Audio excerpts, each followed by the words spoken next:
The plight of two women, one from the U.S. and one from Britain, is drawing renewed attention to the dangerous allure of Islamic State. Hoda Muthana traveled to Syria to join the terror group in 2014. She became an Islamic State bride and called for the deaths of Americans. Now the 24-year-old mother wants to return to the U.S. Despite having a valid U.S. passport and birth certificate, the State Department argues Muthana was never really a U.S. citizen because her father was a foreign diplomat when she was born.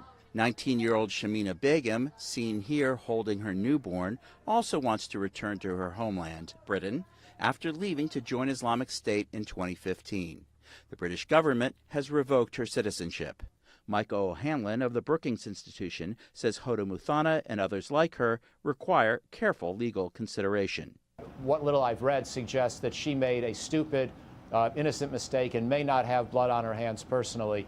And so I think that within the structure of the legal system, we should be willing to give her a fair trial and a sentence that would be appropriate to any crimes we can prove she's committed. VOA's Jeff Selden says Islamic State uses a specific tactic to target vulnerable women. They actually went after women, not just in the United States, but also in other parts of the world, especially in places where if you were a woman and let's say you wanted to become a doctor, you became a doctor, you're 20, you're 25, 26 now after you've gotten your degree.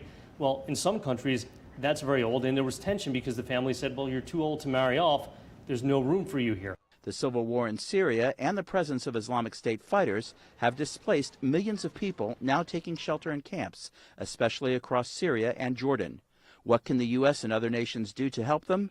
Again, Mike O'Hanlon. We got to find a way to walk back the Syrian war, which is part of why I think we need to stay in the Northeast. You can bring some degree of stability and figure out a mechanism to finally get some kind of a post-war settlement where Assad stays in power for a while, I'm afraid to say, but at least you can begin some limited process in parts of the country of bringing people home. U.S. President Donald Trump had ordered the withdrawal of all 2,000 American troops from Syria by the end of April.